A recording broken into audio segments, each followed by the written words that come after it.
Gom Studio Family y Canal Televisión Cristo Vive presenta.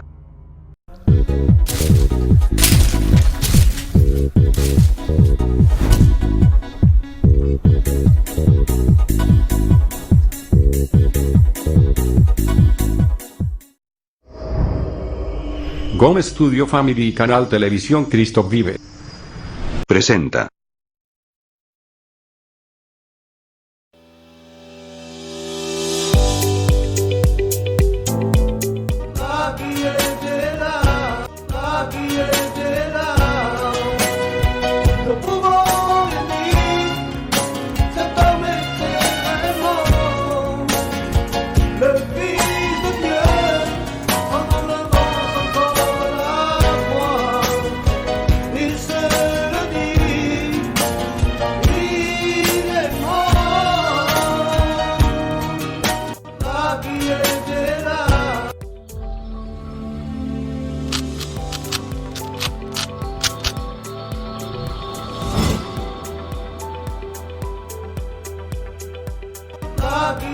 Gom Studio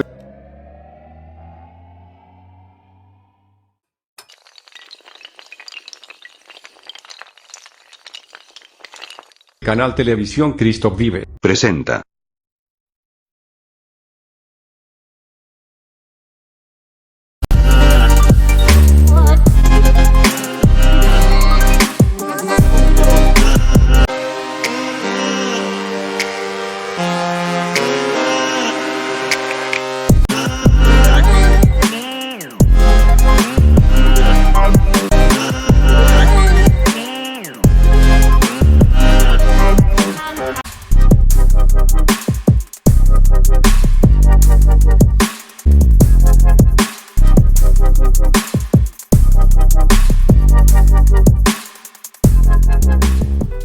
Bonjour mes frères, bonjour mes sœurs, que Dieu vous bénisse et bienvenue au programme La prédication du jour.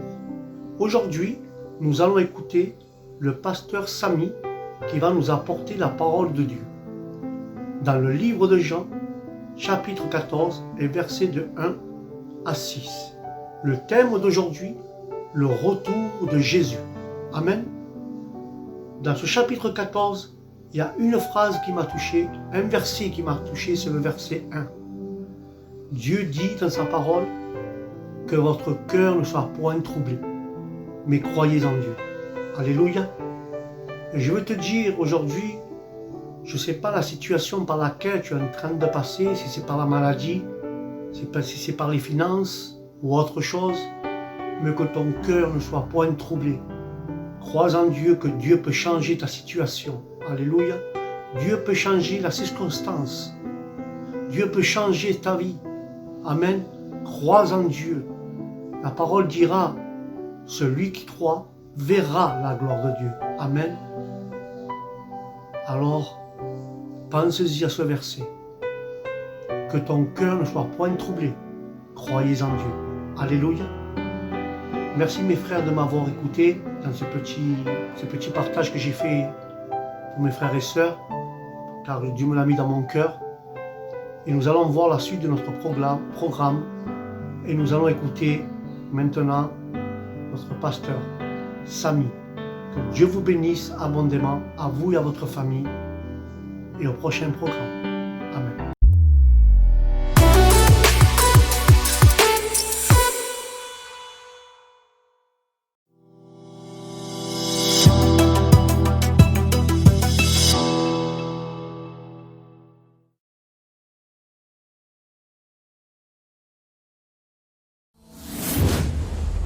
Gom Studio y Canal Televisión Cristo Vive Presenta.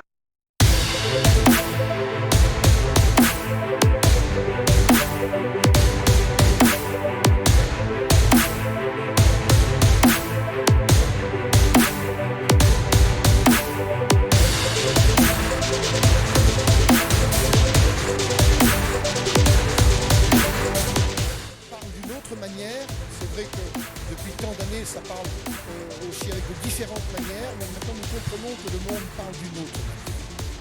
Et la Bible prédit des choses, elle parle de certaines choses, elle parle de plein de choses. Et là, on en connaît un bout, et tous en connaissent un bout, que le monde d'aujourd'hui est en train de changer. Et ce que je voudrais par ce message, je voudrais vous dire vraiment que Jésus revient, et c'est un retour imminent. Nous sommes dans une période, dans la consommation des siècles. Vous savez très bien qu'il y a des prophéties dans l'Ancien Testament qui ont parlé d'un compte à rebours de temps. Et je citerai le prophète Daniel pour ce compte à rebours. Et dans ce compte à rebours de temps, nous sommes aujourd'hui, si vous aimez mieux, quand Christ est mort, il y a environ un compte à rebours de 69. Ce monde parle d'une autre manière. C'est vrai que depuis tant d'années, ça parle aussi avec de différentes manières, mais maintenant nous comprenons que le monde parle d'une autre manière. Et la Bible prédit des choses, elle parle de certaines choses, elle parle de plein de choses, et là on en connaît un bout, et tous en connaissent un bout, que le monde d'aujourd'hui est en train de changer. Et ce que je voudrais par ce message, je voudrais vous dire vraiment que Jésus revient, et c'est un retour imminent. Nous sommes dans une période, dans la consommation des siècles. Vous savez très bien qu'il y a des prophéties dans l'Ancien Testament qui ont parlé d'un compte à rebours de temps. Je citerai le prophète Daniel pour ce compte à rebours. Et dans ce compte à rebours de temps, nous sommes aujourd'hui, si vous avez vu, quand Christ est mort, il y a environ un compte à rebours de 69.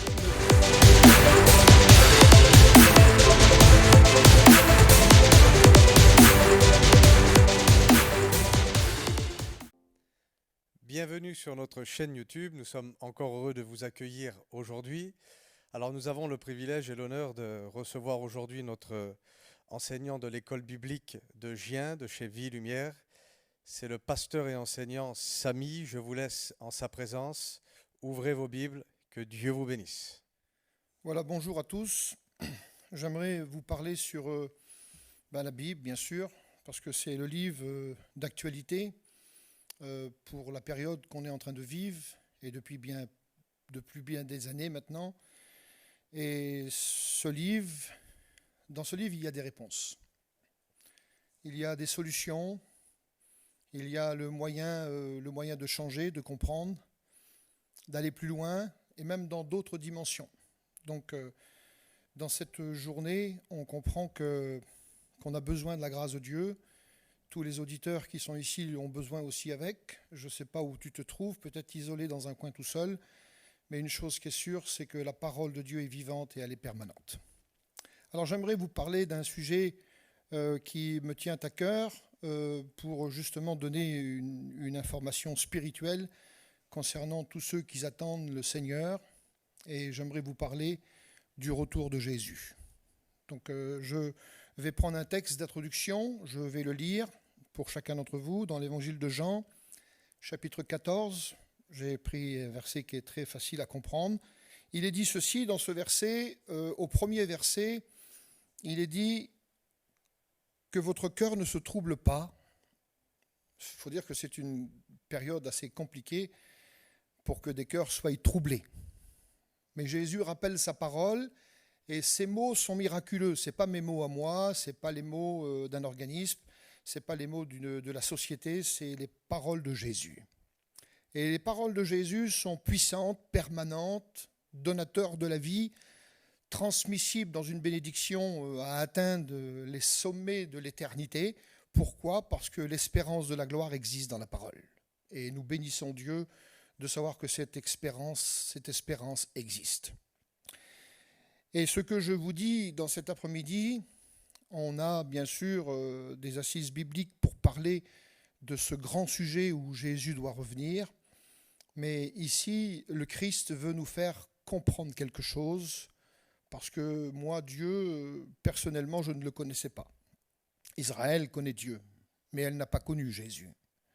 Alors que nous, aujourd'hui, dans ces temps de la fin, et depuis que l'Église est donc établie, depuis que Christ est mort et ressuscité, nous sommes devant une dimension où Christ a fait connaître le Père. Et il a fait connaître le Père à des païens, à des hommes comme moi, sans Dieu, sans espérance. Et aujourd'hui, je connais mon Sauveur, je connais Jésus, mais Jésus m'a fait connaître aussi son Père. En même temps que je l'ai connu, la dimension de connaissance que j'ai envers lui, parce que le miracle a été fait dans mon cœur comme ça a été fait parmi des milliers, voire des millions et des millions de personnes, c'est une connaissance exacte de savoir que Christ est vivant et que Christ est permanent dans l'espérance, dans la bénédiction. Alors dans cette journée, le Christ, il dit « Croyez en Dieu », il le dit donc bien sûr dans l'évangile de Jean chapitre 14, « Croyez en Dieu et croyez en moi, que votre cœur ne se trouble point. Croyez en Dieu et croyez en moi. Il y a plusieurs demeures dans la maison de mon Père. Si cela n'était pas, je vous l'aurais dit. Je vais vous préparer une place. Et lorsque je me serai allé et que je vous aurai préparé une place, je reviendrai. » Jésus parle de revenir. « Je reviendrai et je vous prendrai avec moi, afin que là où je suis, vous y soyez aussi. Vous savez où je vais et vous en savez le chemin. » Alors c'est vrai que dans cette discussion-là, les disciples ont posé des questions et Jésus répond au verset 6, mais il dit « Comment on ne connaît pas le chemin ?» Et Jésus répond, Jésus lui dit « Je suis le chemin, la vérité, la vie. Nul ne vient au Père que par moi. » Ça veut dire que Jésus est l'identité, la porte. Il est l'identité et la porte de ce que l'on ne voit pas à l'heure actuelle, ce qu'on ne comprend pas. On a compris la parole de Dieu pour ceux qui ont accepté ou ceux par lesquels, depuis tant d'années maintenant, des gens refusent de se soumettre à la volonté de Dieu et à son message, parce qu'il y en a plein qui ne sont pas encore soumis à la parole de Dieu et qui n'ont pas accepté Christ comme leur sauveur personnel et qui sont encore à la matière du péché et de toutes ces choses dont nous en sommes sortis. Christ a dit qu'il allait revenir. Alors vous savez que Christ est venu déjà. Il est venu une première fois et dans cette première fois, vous savez très bien tout ce qui s'est passé et vous savez très bien à quel moment il est arrivé. Il est arrivé dans une période de descente. C'est-à-dire que dans les prophètes, vous savez très bien que dans les prophètes, quand vous lisez les prophéties des prophètes et que vous regardez l'Ancien Testament, vous savez très bien qu'il y avait une décadence en Israël et que le Christ est venu pour nous bénir. Sa bénédiction est puissante. Et dans la période où Christ a apparu, le Christ a apparu dans une période où tout allait en dégradant. Comme on peut dire, dans le mot Pentecôte, on a un de nos anciens qui nous en parlait de ça, c'est quelque chose qui va dans une descente. Et cette croix du calvaire a été plantée dans cette descente. Christ est descendu, il est venu vers les hommes, il est venu la première fois, il dit qu'il reviendra une seconde fois, mais dans cette première fois où il est venu, il a remporté une victoire sur le péché. Il a remporté une victoire sur la résurrection. Il a remporté une victoire sur la mort. Il a remporté une victoire sur la puissance des ténèbres. Il a remporté une victoire où aujourd'hui les démons sont chassés. Dans l'Ancien Testament, nous ne voyons pas tout ça. Il y a bien sûr des mauvais esprits qui viennent tourmenter un homme. Il y a encore des choses, il y a des mensonges, il y a toutes sortes de choses. On voit aussi avec Satan qui discute le corps d'un sacrificateur. Nous comprenons tout ça. Mais aujourd'hui, c'est tout à fait autre chose. Nous sommes dans une dimension nouvelle. Depuis bientôt 2000 ans, le Christ est venu et nous sommes dans une nouvelle dimension dans laquelle nous avons besoin de comprendre que le Seigneur s'est manifesté et qu'aujourd'hui une vie existe. La vie physique d'aujourd'hui, elle existe, mais c'est dans cette vie physique qu'il s'est passé quelque chose, qu'il s'est passé une transformation, une libération. Notre péché a été pardonné parce que nous avons compris la parole et cette parole nous a attirés jusqu'à une repentance. Elle nous a poussés jusqu'à une repentance. Et dans cette journée encore qui nous est donnée sur la terre, j'aimerais vous dire que le Christ n'a pas changé. Il est toujours le même. Il se manifeste. Il a la capacité. Il a la capacité d'agir. Il a la capacité de bénir des milliers de personnes à la fois. Il a la capacité de bénir le monde entier si le monde entier le voudrait. Et tout pourrait changer en l'espace d'une fraction de seconde, parce que lui, il a la capacité. Mais il veut la liberté de l'homme. L'homme, Christ n'est pas un dictateur, et il veut que l'homme soit libre pour venir approcher vers lui. Et à partir du moment où l'homme comprend la parole et qui se sent attiré vers une dimension supérieure, une puissance, et la puissance de Dieu, j'aimerais vous dire que quand on sent ça, on est attiré vers quelque chose qu'on ne comprend pas, mais il y a une manifestation de puissance dans la parole lorsqu'elle est prêchée. La parole, ça reste le miracle. Personne ne peut produire un miracle sur la terre. On peut simuler des miracles, mais on ne peut pas produire un miracle. On peut simuler une délivrance, on peut simuler une guérison, mais j'aimerais vous dire que Christ guérit et Christ délivre. Il se manifeste dans sa puissance. Et dans ce que déjà il a fait pour nous plein de choses, plein de bénédictions, et nous le comprenons. Et Jésus dit, je vais vous préparer une place. Ça veut dire quoi? Ça veut dire quoi qu'il va nous préparer une place? Pourtant, sur la terre, on s'est habitué. On est prêt à vivre encore sur cette terre. Mais j'aimerais vous dire que Christ nous veut avec lui. Déjà, pour commencer, je me lève le matin, je suis avec le Seigneur. Je me couche, c'est pareil. Et tous les chrétiens de la terre qui s'appartiennent à Christ dans la nouvelle naissance, c'est la même chose. Quand on était rebelle, on était rebelle. Mais maintenant qu'on est converti à Christ, alors c'est tout à fait différent. Les choses sont sûres, vraies et palpables. Parce que nous le ressentons par la foi, que Christ est vivant et qu'il est puissant. Jésus dit, je m'en vais et je reviendrai. Et à l'heure actuelle, nous avons la preuve que Christ est venu. Quand il est venu avec un corps. Il dit, Père, je te loue parce que tu n'as voulu ni sacrifice ni offrande, mais tu m'as formé un corps. Le corps a été formé. Et Christ est venu au monde, et vous savez que le corps est voué à la souffrance. Et Christ a connu aussi cette souffrance parce que c'était son lot. Il est venu comme le Messie souffrant. Israël n'a pas voulu de ce Messie parce qu'elle voulait un Messie glorieux, un Messie triomphant pour délivrer de la puissance romaine de l'époque. Et tout était focalisé sur la puissance romaine de l'époque, avec la prophétie donc, des 4 empires qui allaient investir Jérusalem. Et donc nous comprenons que là, ici, le monde est figé dans une peur et dans une crainte. Mais Christ est venu pour libérer. Il est venu pour bénir. Et nous comprenons que quand Christ est venu, il a apporté tout ce qu'on n'avait pas. Il nous manquait plein de choses. La vie, l'être, le mouvement, tout ça, ça nous est donné par Dieu. Et puis aujourd'hui, tous les hommes respirent, vivent et vieillissent, bien sûr. Mais ce qui nous manquait, c'était la vie éternelle. Et Christ est venu nous donner la vie éternelle. Aujourd'hui, nous sommes des chrétiens authentiques. Dans le monde, il y a des milliers, voire des millions de chrétiens authentiques, libérés de la puissance des ténèbres, libérés du péché. Et aujourd'hui, ils attendent la promesse que Jésus a faite, « Je reviendrai ». Donc moi aussi j'attends. J'attends son retour, et son retour est imminent, il est proche. Et avec tout ce qui se passe à l'heure actuelle, la Bible en parle. Le temps est consommé, nous sommes dans une consommation des siècles. Et nous ne sommes pas là pour inventer des choses. Nous sommes, comme avec tous ces hommes de Dieu qui lisent aussi la parole de Dieu et qui comprennent que le temps est avancé. Aujourd'hui, le monde parle d'une autre manière. C'est vrai que depuis tant d'années, ça parle aussi avec de différentes manières, mais maintenant nous comprenons que le monde parle d'une autre manière. Et la Bible prédit des choses. Elle parle de certaines choses. Elle parle de plein de choses. Et là, on en connaît un bout, et tous en connaissent un bout, que le monde d'aujourd'hui est en train de changer. Et ce que je voudrais par ce message, je voudrais vous dire vraiment que Jésus revient, et c'est un retour imminent. Nous sommes dans une période, dans la consommation des siècles.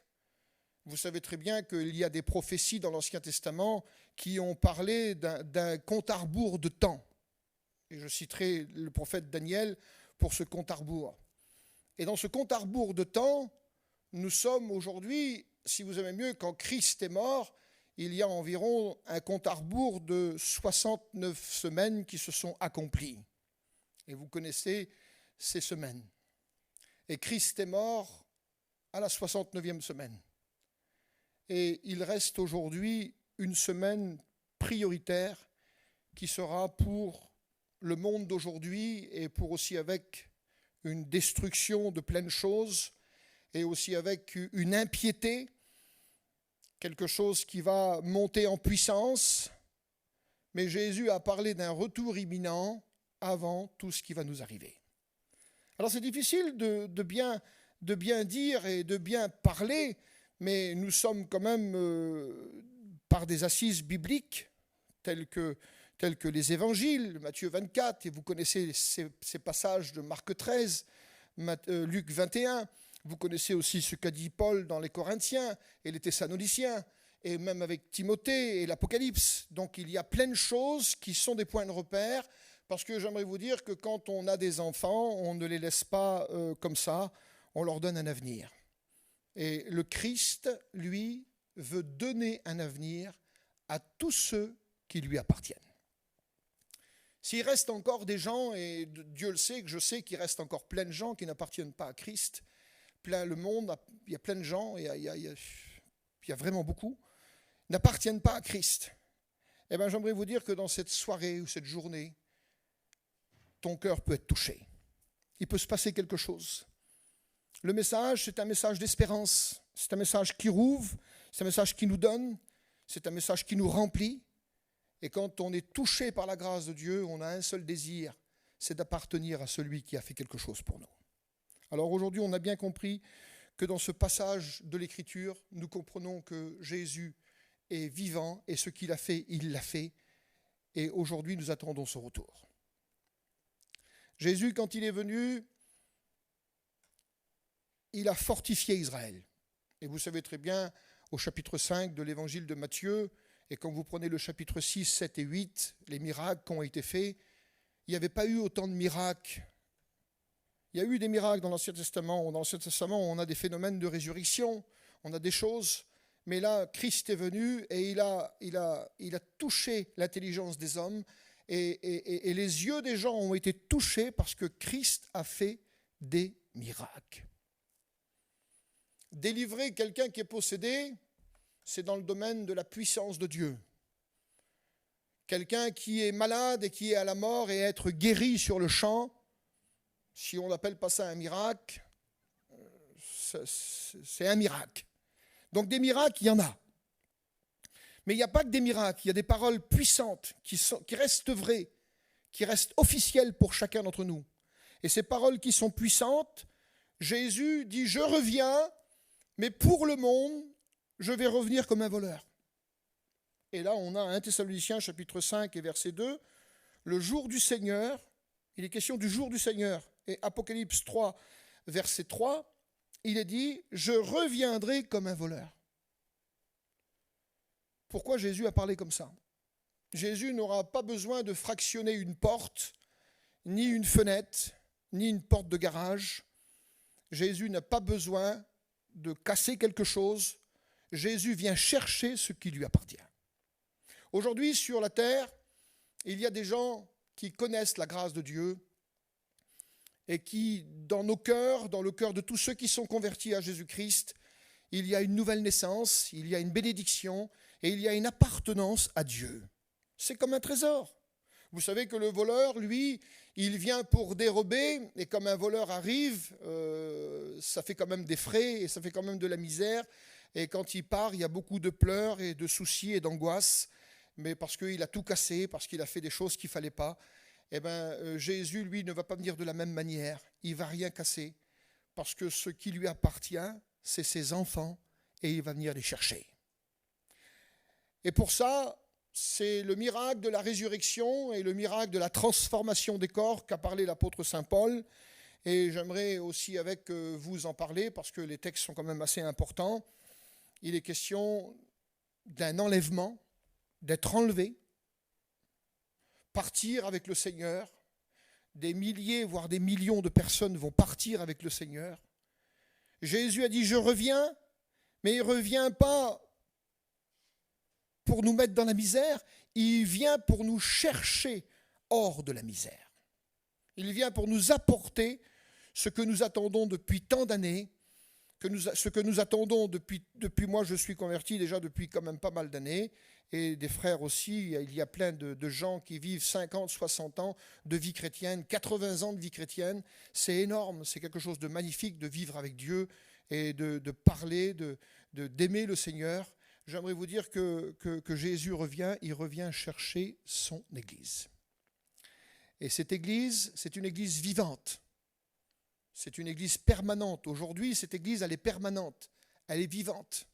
Et ce que nous connaissons de la parole de Dieu, c'est qu'il est question du voleur. Alors Jésus, lui, vient chercher l'Église, et d'un seul coup, l'Église n'est plus là. Eh bien, pour le monde, nous avons été volés, ou il y a eu une disparition, il s'est passé quelque chose. Eh bien, c'est tout à fait ça. Il s'est passé quelque chose, parce que Jésus revient. Et en cherchant cette Église, on a des versets qui sont ici, par lesquels Jésus a cité, déjà pour commencer, en introduction dans les évangiles et l'évangile de Matthieu, il a quand même cité 3 fois le mot « Église ». Dans Matthieu 16, 18, et aussi on a dans Matthieu 16, 18, et on a à 3 reprises, Matthieu 18, 15, 16, 17, il a cité 2 fois dans ce passage le mot « Église », alors qu'il y avait le temple, alors qu'il y avait les synagogues. Et là, d'un seul coup, si vous aimez mieux, du fait qu'il y a un rejet sur le Seigneur, il ne veut plus continuer. Le Seigneur ne veut plus continuer avec des gens qui le rejettent. Donc à un moment donné, parce que l'affaire est quand même assez grave, quand on regarde Matthieu chapitre 9, chapitre 10, le chapitre 11 et jusqu'au chapitre 13, nous découvrons qu'il dit sur le Seigneur, tu as un démon, tu es possédé, donc ça y est, c'en est de trop. Donc depuis le départ de l'évangile de Matthieu pour arriver au chapitre 13, verset 1er, au chapitre 13, Jésus rejette Israël. Et Israël ne comprendra plus son langage. Et pourquoi qu'elle ne comprendra plus son langage ? Parce que Jésus va parler en paraboles. Et les paraboles, ça explique des choses, ça parle de certaines choses, mais j'aimerais vous dire que les paraboles, c'est pour ne pas comprendre le code. Il y a un code dans la voix de Jésus. Parce que Jésus est clair quand il parle. Nous, des fois, on peut parler et ne pas être clair. Mais Jésus est clair quand il parle. Et quand il parle, sa parole est vivante et elle est permanente. Et elle est puissante. Donc Jésus, lui, ce qu'il nous dit, c'est que je reviens, mais avant de revenir, je vais vous préparer une place. Et je reviendrai vous chercher. Parce que je veux que vous soyez avec moi dans cet endroit. Et lorsqu'on comprend son langage, quand il cite 3 fois dans l'évangile de Matthieu le mot « église », il y a dans ce mot-là un préfixe dans le grec, c'est le mot « ekglésia ». Et le mot « ekglésia » veut dire tout simplement « ravi à l'extérieur de la tentation qui va s'abattre sur les habitants de la terre ». Ça veut dire que l'Église, Jésus prononce le nom « Ecclésia » et en citant le mot « Église », moi je m'appelle Samy et dans mon préfixe, c'est le S et le A. Je ne sais pas ce que ça veut dire, je n'ai jamais étudié sur mon nom, mais là, dans ce mot « Église », le préfixe, c'est le E et le K en grec, qui veut dire « ek ». « Ek » veut dire « enlever, ravi à l'extérieur de ce qui va s'abattre sur le monde ». Voilà l'espérance de l'Église. Et quand il cite 3 fois ce texte sur le mot « Église », eh bien, le Seigneur est en train de nous donner des points de repère parce que ce n'est pas une Église qui va rester, c'est une Église qui va être enlevée hors. J'aimerais vous dire qu'aujourd'hui, dans la vie d'un chrétien, il y a non seulement la nouvelle naissance, mais il y a aussi avec le baptême du Saint-Esprit. Et quelqu'un qui est né de nouveau, baptisé du Saint-Esprit, c'est un enfant de Dieu. Nous pouvons être baptisés du Saint-Esprit ou nous pouvons aussi ne pas être baptisés du Saint-Esprit. Parce que quelqu'un qui est né de nouveau, il est né et il a reçu les fruits de l'Esprit, sans être baptisé du Saint-Esprit. Donc ça veut dire que si nous sommes nés de nouveau et que nous avons reçu les fruits de l'Esprit, à avoir de la patience, de la douceur, avant on n'en avait pas, avant c'était dur, mais maintenant qu'on est né de nouveau, il y a des choses qui se sont faites en nous, qui nous ont apporté quelque chose d'incompréhensible, on n'arrive plus à se reconnaître. Donc Jésus viendra chercher cette vie-là qui nous a été donnée, cette nouvelle naissance. Alors c'est vrai que le sujet est brûlant et sur ces choses, il y a plein d'explications, il y a plein de choses, mais je vous demande ensemble, nous restons sur les textes écrits et inspirés, sans aller chercher quelque chose d'autre ailleurs, parce que la volonté de Dieu veut que sa parole soit en priorité respectée et non pas la pensée des hommes. Encore bien moins la démocratie, c'est la théocratie. Dieu est venu nous visiter et il est lui seul le souverain capable d'avoir fait en nous quelque chose qui peut un jour nous transporter et nous emmener dans une dimension qu'on va découvrir, et on a hâte de la découvrir parce que Jésus revient parfaitement. Oui, c'est vrai, son retour est imminent. L'apôtre Saint Paul va parler dans les Thessaloniciens, chapitre 4, vous connaissez, en ce qui concerne ceux qui sont décédés, il y a une espérance de résurrection. Il y a une espérance de résurrection et il y a une espérance, pour ceux qui sont décédés, de transformation, de ressusciter avec un corps nouveau, à partir de l'identique de ce qu'on était. Vous savez très bien que quand Christ est mort et qu'il est donc ressuscité et qu'il s'est présenté pendant 40 jours à des disciples, vous savez très bien qu'il avait un corps de transformation. Christ passait en travers les murs, il se présentait devant les apôtres. Il y a en l'espace de 8 jours d'écart, il y avait tous les apôtres dans une maison, et 8 jours après, il s'est présenté où il y avait Thomas. Et Thomas, qui était sur la forme d'incrédulité à ce moment-là, il a dit, moi, si je ne mets pas mon doigt dans ces marques, je ne croirai pas. Et d'un seul coup, Jésus paraît, la porte était fermée, et puis Jésus apparaît, et quand il apparaît, il y a une discussion avec Thomas, et là, tout le monde est un petit peu figé. Thomas, lui, il est quand même un peu incrédule, et là, à ce moment-là, Jésus lui dit, mets tes doigts dans mon côté, dans mes marques. Et à ce moment-là, Thomas est en train d'incarner cet Israël qui, au retour en gloire, découvrira le Christ venant avec les marques. Et dans cette atmosphère-là, Thomas, on est bouleversé, et Thomas, on est touché en disant, c'est pas possible. Comment alors ? Et il l'appelle à ce moment-là, le mot essentiel pour lui, le mot de sa bénédiction, tu es le Seigneur mon Dieu. Alors Jésus lui répond, parce que tu m'as vu, tu as cru. Alors j'aimerais vous dire qu'il y en a qui ont peut-être besoin de voir des miracles, ils ont peut-être besoin de voir des choses. Moi, je n'ai pas vu grand-chose, mais avec ce que j'ai ressenti, j'en ai eu assez pour me convertir. Alors il y a des gens qui il leur faut des miracles, mais Thomas est la représentation du retour en gloire, le retour final, le dernier jour, dit le texte, où le Christ reviendra et il se présentera avec ses douleurs, ses marques. Il reviendra glorieux, bien sûr, mais il aura des marques, et là, Israël, qui est face à lui, le verront tel qu'il est, et ils comprendront que c'est dans la maison d'Israël que ces marques ont été faites, et là, il y aura une partie d'Israël qui se convertira. Jésus revient. Quel bonheur pour nous tous. Quel grand bonheur de savoir qu'il revient. Et son retour est beaucoup discuté. Quand Jésus avait été annoncé par les prophètes qu'un Christ allait venir, que le Sauveur allait venir, le moment est venu où il est venu. Et il est venu au monde à la manière d'un homme, et il a grandi parmi les hommes, et il a fait ses preuves. Et à un moment donné, au commencement de son ministère, à l'âge de 30 ans, le Christ a fait ses preuves du ministère.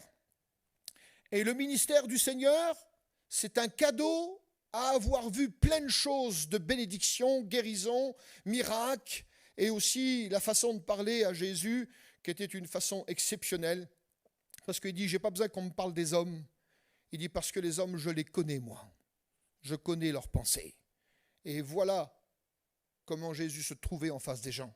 Il connaissait ses pensées.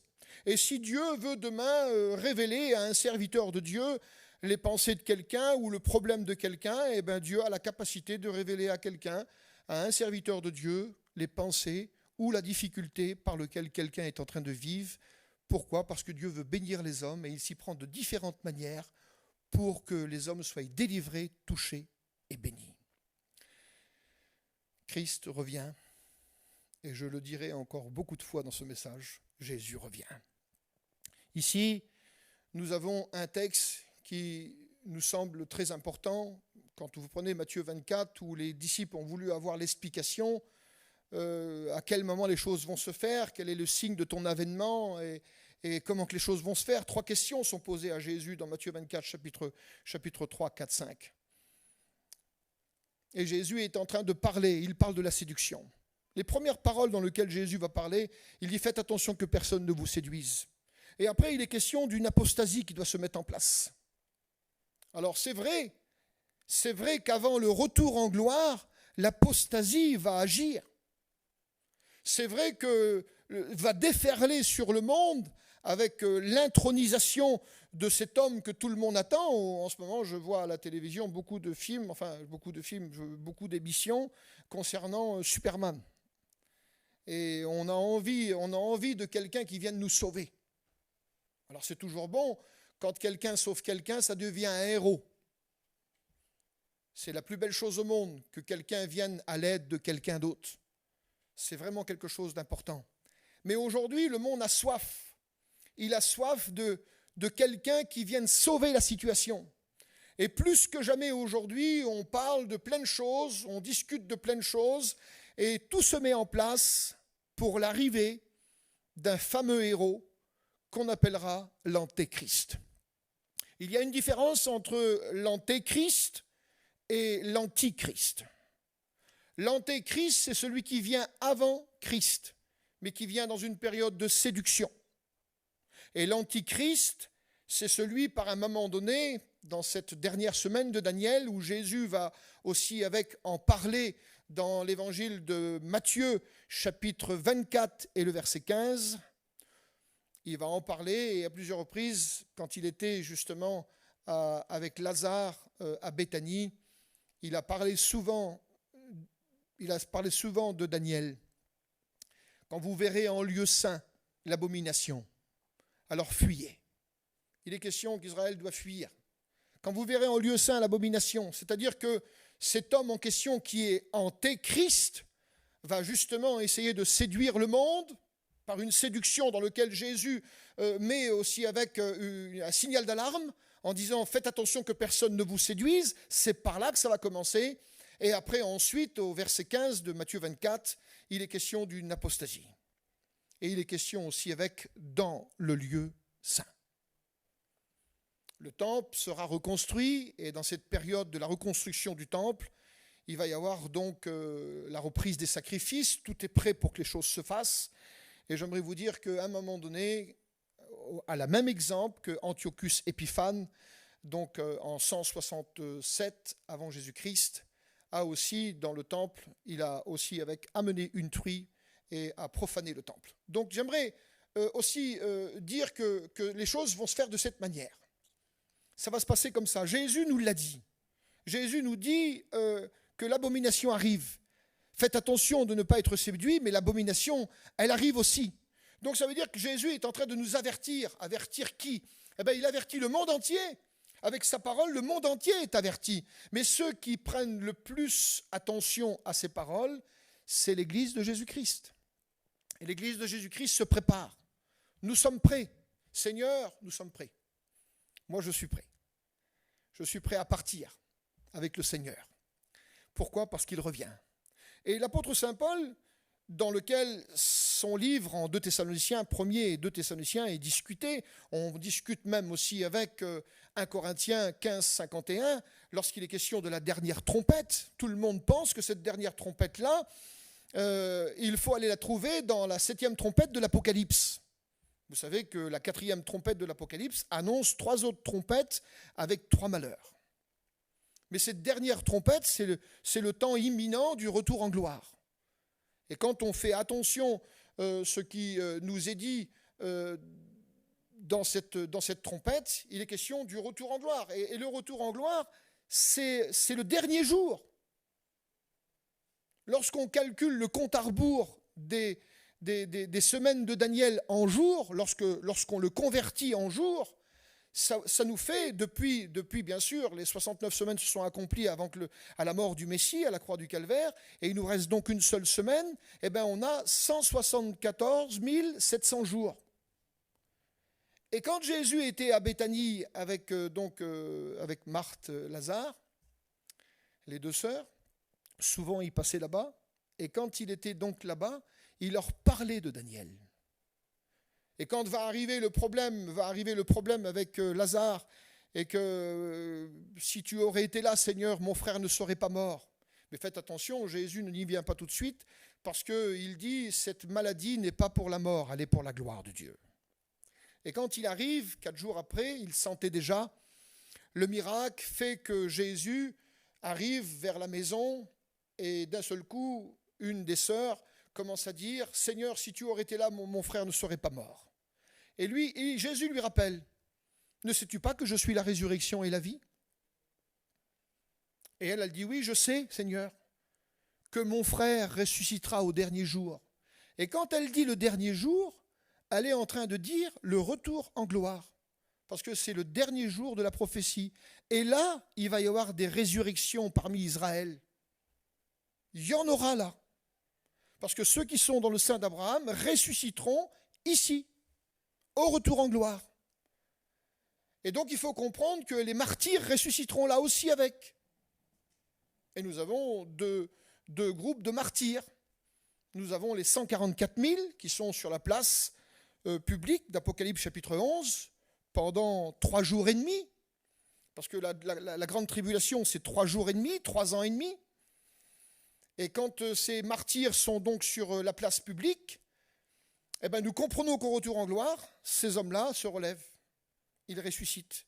On a aussi, avec la foule nombreuse, l'Apocalypse en parle, Apocalypse chapitre 7, chapitre 14, et le chapitre 15 et 16 est en train de chanter un cantique de l'agneau et un cantique de Moïse.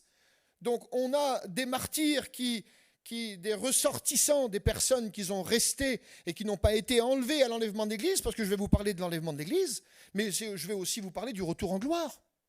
Et cet enlèvement de l'Église qui fait que les chrétiens sont épargnés et que le monde d'alors va rester parce qu'ils n'ont pas été enlevés, parce que nous, le Seigneur viendra comme un voleur. Un voleur, lui, va chercher la richesse la plus importante dans la maison. Eh bien, Jésus, la richesse la plus importante qu'il y a dans ma maison à moi, c'est moi, ma femme et mes enfants. C'est la richesse la plus importante. Ce n'est pas tous les lingots que j'ai, c'est ma femme et mes enfants. Il viendra nous chercher à nous. Il viendra nous sauver à nous. Et dans cette journée, et pour expliquer ce qui s'est passé avec Lazare, ne sais-tu pas que je suis la résurrection et la vie? Et que dans ce dernier jour qui est connoté dans ce texte ici, c'est le dernier jour de la prophétie. Parce que la prophétie est le compte à rebours. Le compte à rebours, si vous aimez mieux, qui est venu jusqu'à la croix du Calvaire avec 69 semaines multipliées par des semaines de 7 ans.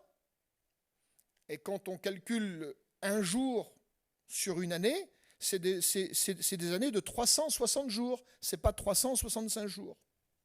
Donc on calcule, on découvre qu'il y a un compte à rebours qui nous emmène à la croix, et après le monde est appelé à l'évangile, il est appelé à la nouvelle naissance, il est appelé à une vie nouvelle. Pourquoi? Parce que Jésus revient, et je voudrais vous forcer, mais de tout mon cœur, vous forcer à accepter Jésus-Christ, parce que c'est lui la grande bénédiction. C'est lui le vrai sauveur. C'est lui la puissance même de ce que nous avons besoin. C'est lui qui est capable de nous emmener au-delà de notre espérance. Il y a beaucoup d'espérance dans la volonté de Dieu. Et la volonté de Dieu, c'est de connaître. C'est de connaître sa parole. Sa parole est vivante et elle est permanente, elle est puissante. L'apôtre Saint Paul et Jésus a parlé beaucoup à Béthanie, vers Lazare, dans cette maison. Et ils ont compris plein de choses. Mais ils avaient quand même encore besoin d'apprendre des choses. Et sans le vouloir, et sans aussi aller trop loin, parce que je ne peux pas aller au-delà de l'Écriture, je reste cadré sur la parole, c'est que Jésus a dit « je reviens », mais il a transmis, parce que vous savez, quand Christ est mort, il a satisfait la justice de Dieu. Parce qu'il est le seul personnage à avoir accompli la loi. Il n'y a pas d'autre personne qui a pu accomplir la loi comme lui l'a accompli. Il l'a accompli parfaitement, comme un souverain pasteur, un souverain berger. Et la Bible dit que Christ est mort, il a satisfait la justice de Dieu, même dans sa mort, il a emmené quelqu'un encore au paradis, et en plus qu'il est mort, il a le droit maintenant, enfin le droit, c'est un grand mot, mais Dieu a donné un plan à Christ, et maintenant Christ va mettre ce plan en route. Ça s'appelle la nouvelle alliance. Et cette nouvelle alliance, dans cette nouvelle alliance, il a choisi des nouveaux pasteurs. Il a établi les 10, les 12 en Matthieu chapitre 10. Il a voulu, pardonnez-moi de vous parler de cette façon-là, mais je prêche, je dis ce que j'ai à dire, pardonnez-moi. Il a voulu travailler avec personne d'autre qu'une équipe qui s'est formée lui-même. Et cette équipe qui s'est formée lui-même, il les a dotés de 5 ministères de puissance. Et vous savez, l'apôtre, l'évangéliste, le pasteur, le docteur, le prophète. Et aujourd'hui, on a étudié ces ministères et on comprend que l'apôtre, c'est celui qui est envoyé.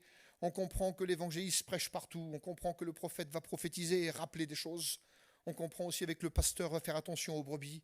Il y a plein de pasteurs dans le monde. Que Dieu bénisse tous les pasteurs dans le monde. Parce que c'est un grand travail d'être un pasteur. Et il y a aussi avec donc ce grand ministère d'évangéliste, c'est la plus belle des choses aussi avec qu'il y a. L'évangile, c'est la révélation, c'est la puissance. Et Jésus veut travailler avec une nouvelle équipe. Et dans cette nouvelle équipe, on le comprend quand il y a Matthieu chapitre 17, la transfiguration, où Jésus va nous parler directement. À un moment donné, il y a Moïse et Élie qui paraissent. Il semblerait que là, on a justement la loi qui est accomplie par le Christ. Et il y a Élie qui nous représente la prophétie. Et cette prophétie, la prophétie de l'Ancien Testament a été accomplie. Christ a accompli la prophétie. Et à un moment donné, ils disparaissent. Il reste que Jésus seul. Et à côté de Jésus, il y a 3 personnages, Pierre, Jacques et Jean. Les 3 plus anciens. On a les 3 plus anciens, ils ont été appelés les premiers. Et ces 3 plus anciens, il va les lever comme une présentation au monde en disant maintenant, voilà mon équipe. Eh bien, j'aimerais vous dire que dans le monde, il y a des serviteurs de Dieu qui sont remplis de la présence de Dieu. Des hommes bénis par Dieu avec la parole, avec les choses qui sont importantes de la parole de Dieu. J'aimerais vous dire que le Christ s'est fait une nouvelle équipe et son message n'a pas changé, c'est toujours le même. Par contre, il la renouvelle, parce que depuis 2000 ans, il y en a qui sont morts, bien sûr, et la génération d'aujourd'hui, il y a des hommes de Dieu avec de la puissance, avec des hommes qui ont la capacité. On a la capacité de guérir les malades, de chasser les démons. On a la capacité de ressusciter les morts. Ça c'est fait, il y a des résurrections. Il se passe des choses terribles. J'aimerais vous dire que ce que Jésus a fait, c'est vivant, et nous le comprenons, parce qu'on voit des choses exceptionnelles, on voit des familles qui ont été transformées, on voit des personnes qui sont délivrées de la drogue, on voit des personnes qui sont délivrées des mauvais esprits, on comprend plein de choses, et nous nous réjouissons de voir ce que nous voyons. Mais la grande réjouissance, c'est vrai, c'est beau, mais c'est de savoir que nous allons passer maintenant une éternité avec lui. Et ça, c'est merveilleux. Je suis réjoui dans mon cœur, rien qu'à y penser. Pourquoi ? Parce que la parole de Dieu est merveilleuse. Et si Jésus vient nous chercher comme un voleur, il viendra chercher sa richesse. Sa richesse, c'est nous. Et bien, dans cette soirée encore qui nous est donnée, j'aimerais vous dire que Jésus revient. L'apôtre Saint Paul va parler, il va nous dévoiler quelque chose dans l'épître aux Thessaloniciens, la première, et il va nous parler de la résurrection. Ressusciter quelqu'un. Jésus va ressusciter autant de morts qui sont chrétiens aujourd'hui, il les ressuscitera à l'enlèvement de l'Église. Et c'est à partir de la reconstitution de notre corps, parce que là après on est devant un autre sujet, et je ne parlerai pas de ce sujet-là, mais c'est trop important, il y a des choses qui sont importantes. Il peut y avoir des personnes qui sont mortes depuis très longtemps, depuis le départ. Eh bien, j'aimerais vous dire qu'il y a quelque chose qui est pour nous indestructible.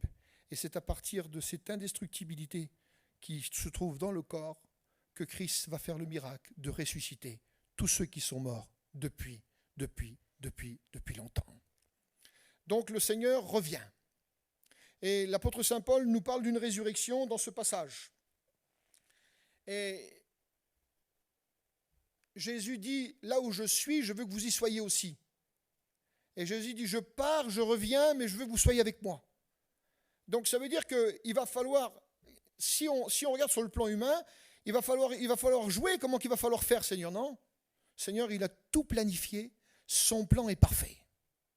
Et son plan à lui, c'est de venir chercher son Église dans le domaine d'un voleur où personne ne va s'en apercevoir.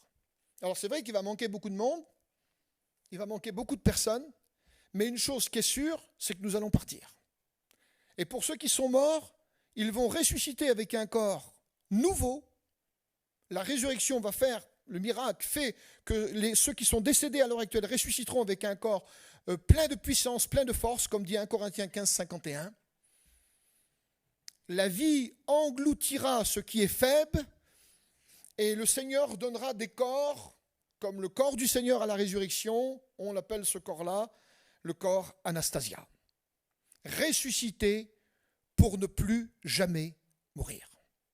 Une résurrection pour ne plus jamais mourir. Lazare est ressuscité 4 jours après, mais il est ressuscité. Mais il a connu de nouveau la mort. J'aimerais vous dire que Lazare ressuscitera pour ne plus jamais connaître la mort.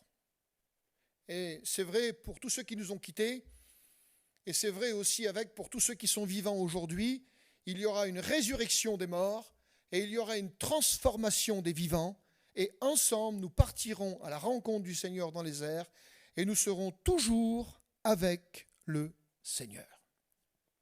L'apôtre Saint Paul va nous dit des choses importantes, et il en a parlé dans sa première épître, et quand nous prenons par exemple la deuxième épître aux Thessaloniciens, et j'aimerais lire ce passage pour vous, parce que le passage est très important. Vous pouvez lire dans 2 Thessaloniciens chapitre 2, verset 1er.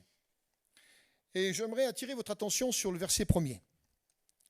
Le verset 1er nous révèle quelque chose, et ce verset 1er est lié avec le verset 6 de 2 Thessaloniciens, et il est lié avec le verset 7.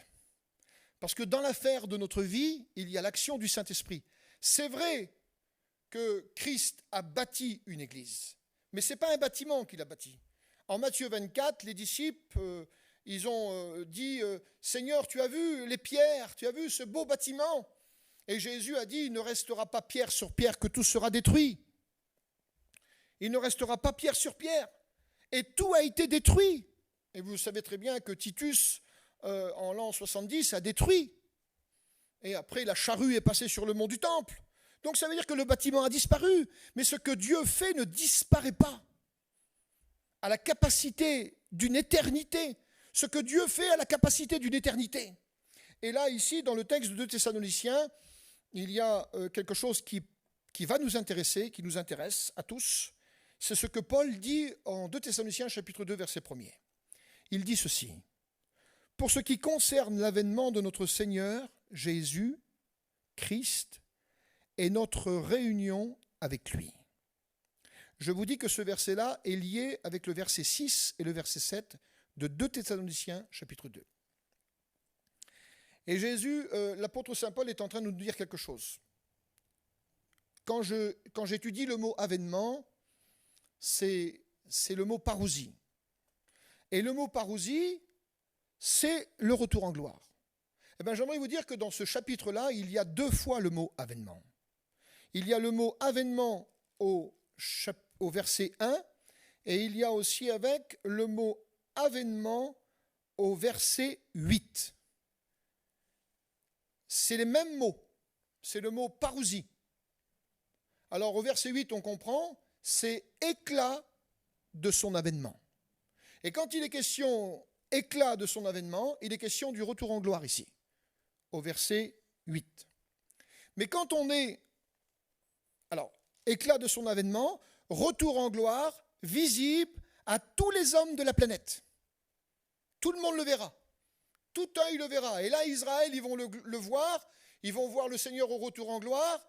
Et attention, ils vont voir le Seigneur au retour en gloire, mais nous, on vient avec Jésus. Parce qu'on a été enlevé au verset 1er de 2 Thessaloniciens. Et on a retenu au verset 6 et au verset 7 l'Antichrist, l'Église, parce que dans l'Église, il y a l'Esprit. Et là, il y a aussi, dans ce verset-là, du verset 6, je vais le lire pour vous, il y a quelque chose de très intéressant, car le mystère de l'iniquité agit déjà. Il faut seulement que celui qui le retient encore ait disparu. Il est question d'une disparition. Une disparition comme quelqu'un a volé un objet. Eh bien, j'aimerais vous dire que l'Église va être enlevée parce que Christ vient comme un voleur, il a enlevé son objet, il a enlevé ce qui lui appartient. Et ce qui lui appartient, c'est ses enfants.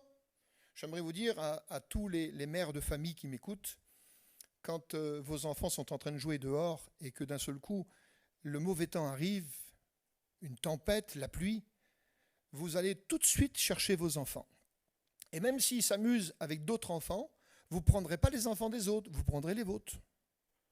Eh bien, Jésus revient chercher ses enfants. Il prend les siens, ceux à qui ils lui appartiennent. Et là, ici, dans ce passage, alors je continue à reprendre mon texte pour vous faire comprendre. Pour ce qui concerne l'avènement de notre Seigneur, ça veut dire que le mot « concerne » ici, c'est que nous sommes concernés dans un avènement aussi, nous. Ce n'est pas encore spécialement le retour en gloire du verset 8, ça c'est l'enlèvement de l'Église ici. Et cet enlèvement de l'Église se fait parce que nous sommes concernés pour ce qui concerne l'avènement de notre Seigneur Jésus, Christ, et notre réunion avec lui. Et cette réunion va avoir un caractère un peu spécial. C'est pour ça que l'apôtre Pierre, dans 1 Pierre 4, 7, il dit « Le jugement va commencer par la maison de Dieu. » Et il dit « Que sera-t-il de l'impie ? Si le jugement commence par la maison de Dieu, qu'adviendra-t-il de celui qui a péché, de celui qui est dans le monde et qui n'appartient pas à Dieu ?» J'aimerais vous dire, ce jugement, c'est plutôt la forme de récompense qu'on trouve dans l'épître de Paul aux Corinthiens, lorsqu'il est question des récompenses. Et c'est pour ça qu'il est question de veiller, de faire attention à soi. C'est pour ça qu'il faut garder sa robe blanche. Et c'est pour ça que nous allons constamment écouter la parole et que nous venons vers des gens pour prier, pour justement vivre une vie de sanctification. Et cette grande valeur, cette grande richesse que nous avons, le Seigneur ne peut que de l'augmenter en nous. Donc j'aimerais vous dire que dans ce passage que nous avons ici, il est question, en ce qui concerne l'avènement, alors il est question d'une parousie. Mais une parousie pour qui ? Une parousie pour l'Église dans un enlèvement que personne n'a fait attention, que personne n'a vu, comme vous voyez dans l'Apocalypse chapitre 4, quand le Seigneur, il est question d'une trompette qui retentit, et là d'un seul coup on a l'apôtre Jean, où le Seigneur lui dit « monte ici », monte comme une petite porte, monte ici. Donc ça veut dire que le retour de Jésus pour l'Église ne sera pas incognito, parce qu'il va manquer plein de gens. Mais par contre, l'Église aujourd'hui est dans la capacité, pas l'Église elle-même, notre constitution à nous, mais l'Église investie par le Saint-Esprit, parce que le Saint-Esprit est la puissance même. Et si nous sommes des chrétiens et que nous ne vivons pas avec une vie de l'esprit, nous allons être pauvres à distribuer des bénédictions à tous ceux qui nous entourent. Mais si nous sommes des chrétiens et que nous vivons une vie d'esprit, alors même les démons vont trembler. Même la puissance des ténèbres vont trembler. Ça veut dire qu'on ne veut pas faire trembler le monde. Nous sommes contre la puissance des ténèbres. Et nous nous levons sur la puissance des ténèbres. Et nous nous levons sur le péché, nous nous levons sur toute injustice. Alors c'est vrai, je me rappelle ce que j'étais autrefois, mais aujourd'hui, maintenant, ma vie a changé. Et si je fais quelque chose, je ne le fais pas avec des grands mots, mais je le fais avec beaucoup d'humilité et de pardon, parce que des gens ont besoin de comprendre le message, et il y a plein de gens qui ne comprennent pas le message. Le monde ne comprend pas le message, mais nous, on l'a bien compris et on a changé. Alors le Seigneur veut faire aussi la même chose avec vous, chez vous, dans vos maisons.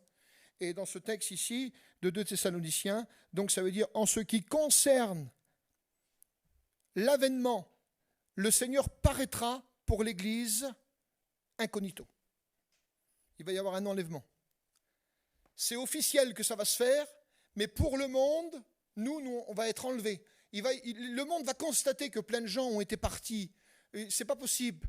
Mais pourquoi ? Parce qu'il y a une puissance, et la puissance se trouve ici, au verset 6 et au verset 7, vous allez comprendre. Donc, vous connaissez le passage que personne ne vous séduise d'aucune manière, verset 3, car il faut que l'apostasie arrive auparavant, la séduction et l'apostasie. Auparavant de quoi? Il faut que l'apostasie et la séduction arrivent avant le retour en gloire. Parce que c'est le retour en gloire avec Jésus qui mettra fin à cette affaire. Donc ça veut dire ici, dans ce texte, nous comprenons que personne ne vous séduise d'aucune manière, car il faut que l'apostasie arrive auparavant et qu'on ait vu paraître l'homme impie, le fils de la perdition, l'adversaire qui s'élève au-dessus de tout ce qu'on appelle Dieu ou de ce qu'on adore. Il va jusqu'à s'asseoir dans le temple de Dieu. Faites attention, Jésus en Matthieu 24, 15, il dit « Quand vous verrez l'abomination en lieu saint, fuyez ». Et il dit ça à Israël. Eh bien nous, on n'a pas besoin de fuir parce qu'on n'est plus là. Donc ici, il dit « Quand vous verrez l'abomination en lieu saint, ne vous souvenez-vous pas, dit l'apôtre Saint Paul, que quand j'étais vers vous, je vous disais ces choses et maintenant vous savez ce qui le retient afin qu'il ne paraisse qu'en son temps. » C'est qui doit paraître en son temps? C'est le Christ? Non, je regrette. C'est l'Antichrist. C'est l'Antichrist qui doit paraître en son temps et non pas avant. Et dans ce texte ici, nous comprenons, maintenant, vous savez ce qui le retient afin qu'il paraisse en son temps, car le mystère de l'iniquité agit déjà. Il faut que celui-là, c'est un personnage, et ce personnage-là, c'est l'action du Saint-Esprit, c'est le Saint-Esprit. Donc le Saint-Esprit dans l'Église. L'Église, s'il n'y a pas la vie de l'Esprit, elle n'est rien.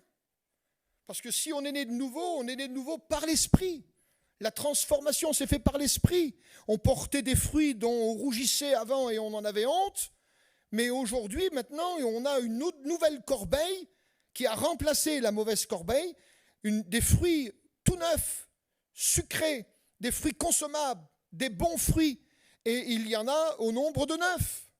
Donc ça veut dire que même si on n'est pas baptisé du Saint-Esprit, alors nous pouvons, parce que nous sommes nés de nouveau par l'action du Saint-Esprit.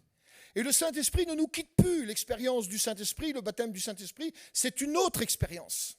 C'est une promesse pour tout le monde. Et tout le monde peut être baptisé du Saint-Esprit. Il faut tout simplement être né de nouveau et quelqu'un peut être baptisé du Saint-Esprit.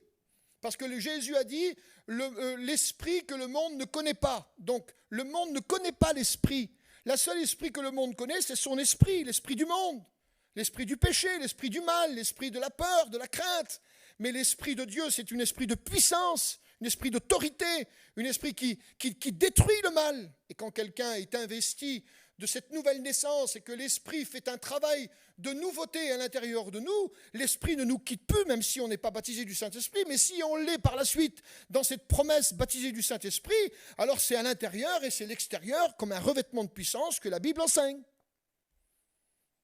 Donc celui qui apparaît dans le verset 7 ici, c'est « il faut que celui qui le retient encore ait disparu ». Et qui retient l'apparition de l'Antichrist? Eh bien, c'est tout simplement l'Église. L'Église investie par le Saint-Esprit, parce que l'autorité, ce n'est pas l'Église seule, c'est l'Esprit.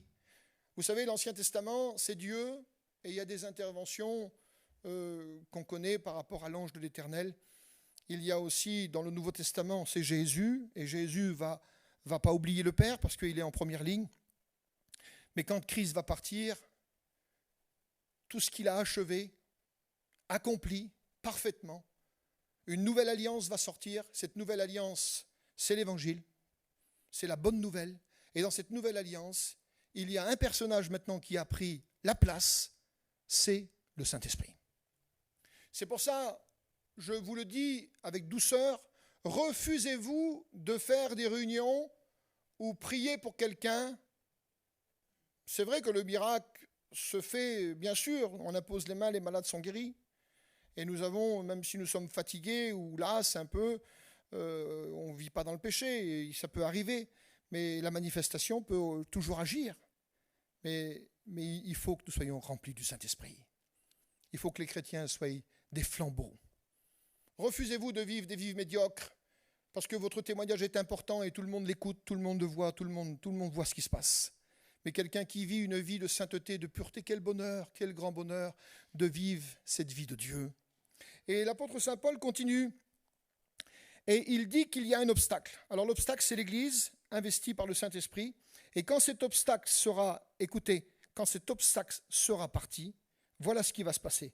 Car le mystère de l'iniquité agit déjà. Il faut seulement que celui qui le retient encore ait disparu.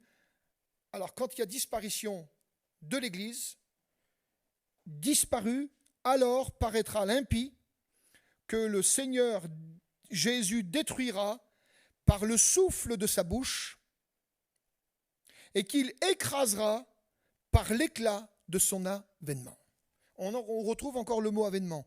Alors je garde le texte et j'essaye de vous expliquer là ici. Alors paraîtra l'impie. Quand l'Église, quand l'obstacle est parti, l'impie paraît. Alors paraîtra l'impie que le Seigneur détruira par le souffle de sa bouche. Et nous comprenons, le souffle de sa bouche, c'est aussi la prédication, c'est aussi le rappel de la parole, parce qu'il est dit que la parole, c'est elle qu'il jugera au dernier jour.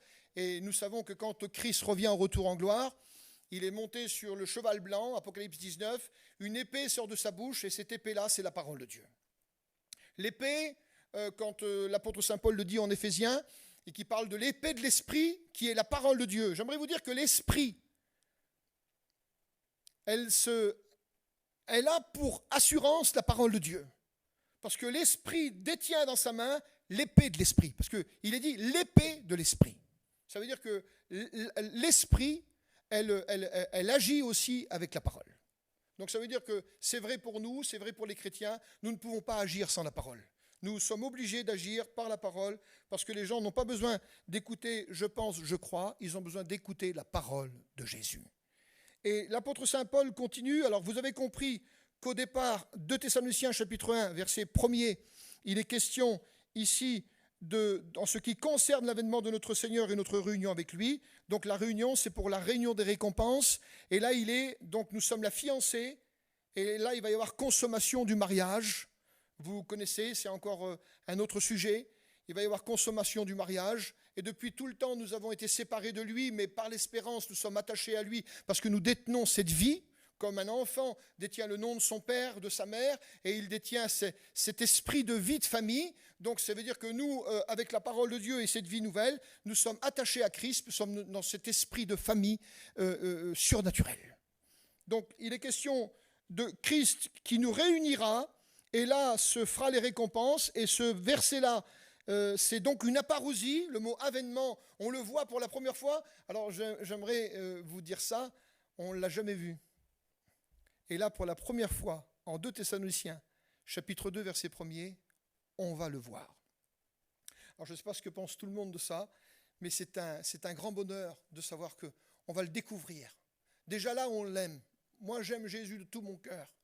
Je veux vivre avec lui, mourir avec lui, si le Seigneur tarde à venir. Mais là, je le verrai tel qu'il est. Tel qu'il est, tel nous serons. Et dans le texte, ici, ce verset premier est lié avec le verset 6 et le verset 7.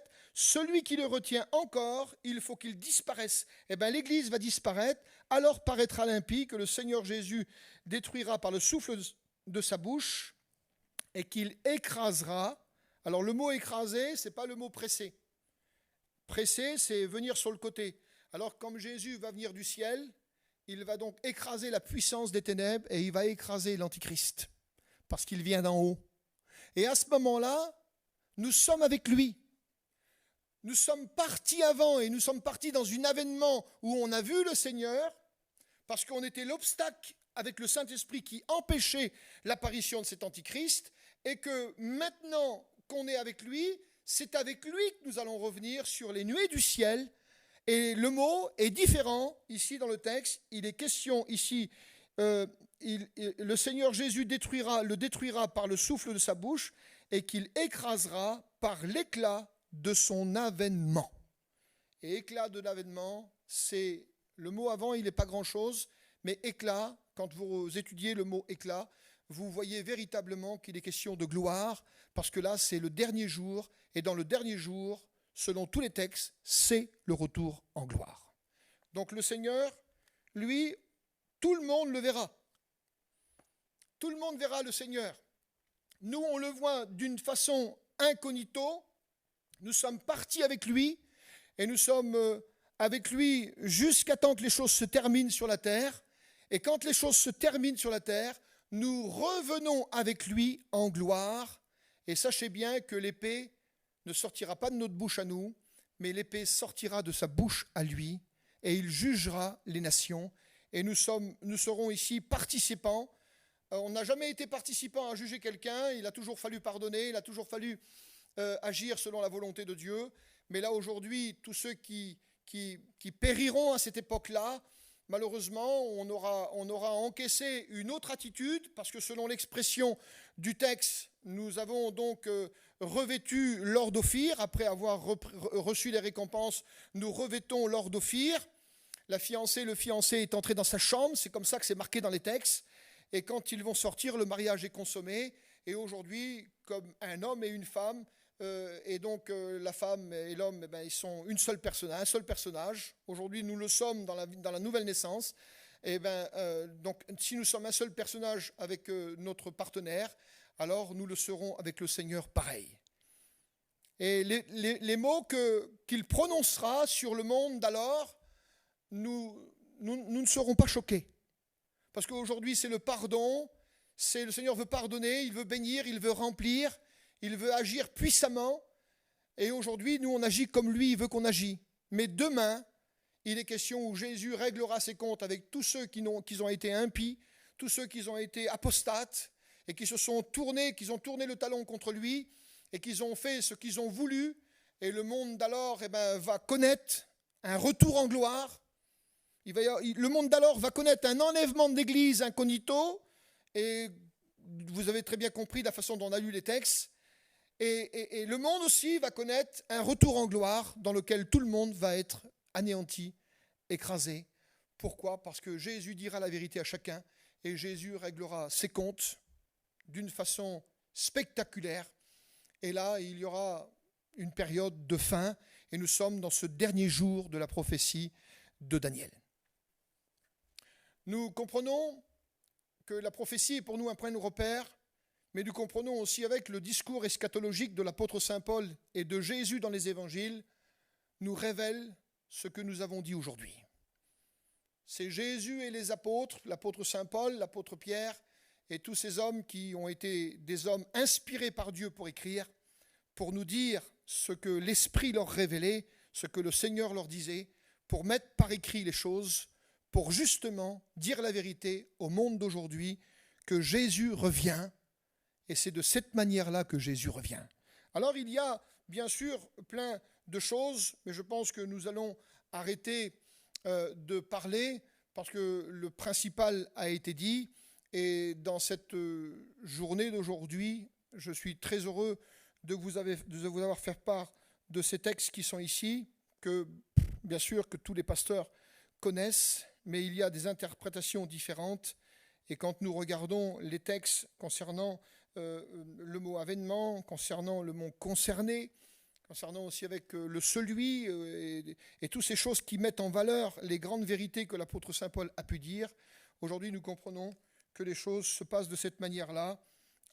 Avènement pour un enlèvement et des récompenses, et avènement pour un retour en gloire dans lequel Jésus réglera tout ce qu'il a à régler.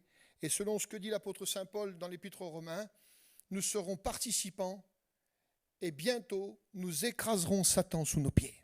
Le texte en parle. Donc ça veut dire que moi, je n'ai jamais écrasé Satan, mais le Seigneur va me rendre participant dans le texte qui est dit dans l'Épître aux Romains, bientôt nous écraserons Satan sous nos pieds. Satan qui a fait tant de mal sur la terre, tant de mal aussi avec dans les foyers, tant de mal chez des familles, chez des jeunes garçons, des jeunes filles, pour la drogue, pour toutes ces choses-là. Aujourd'hui, nous subissons, nos familles aussi avec sont touchées, et c'est pour ça qu'il faut être de véritables témoins et annoncer l'évangile comme il se doit, l'écriture comme il se doit. Ce n'est pas la peine de donner nos interprétations. Moi, je ne donne pas mes interprétations ici. Je suis en train de lire le texte et de le comprendre parce que nous l'avons regardé et examiné. Et nous avons aussi parlé avec d'autres frères qui connaissent aussi avec. Et le texte, nous ne pouvons pas le tirer à notre manière à nous. Nous ne pouvons pas faire dire à la Bible ce qu'elle ne dit pas, mais nous ne pouvons pas aussi tirer le texte à nos pensées, à nos idées, à notre façon de voir. Il faut que tous soient ensemble. Et si on va à l'encontre de certains textes, alors nous nous mettons en porte-à-faux avec le reste. Et pour que ce soit cohérent, il faut que tout s'assemble. Parce que la prophétie, elle est puissante. Et Jésus nous a parlé de toutes ces choses. Et aujourd'hui, l'apôtre Saint Paul nous parle, les prophètes et les apôtres nous parlent aussi avec. Et aujourd'hui, nous comprenons que Jésus revient. Il revient. Et ce retour est imminent. Alors, préparons-nous. Comment nous attendons le Seigneur? Tu attends comment le Seigneur? Tu l'attends de quelle manière, de quelle façon? Tu l'attends à ta façon à toi? Tu l'attends à ton rythme à toi? Alors le Seigneur veut plus que jamais que tu fasses quelque chose et que tu comprennes l'Écriture et que tu t'approches de cette Écriture qui a la capacité d'une transformation et de créer en toi la foi.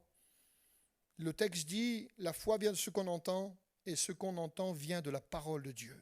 Et cette parole de Dieu, elle est vivante et permanente pour bénir chacun d'entre nous. Je vous remercie à tous pour votre patience. Étudiez ce sujet, regardez. Et je pense que dans cet après-midi, ce qui a été dit, que soit pour vous un sujet de bénédiction. Mon seul bonheur, c'est celui-ci. Que Dieu vous bénisse. Merci.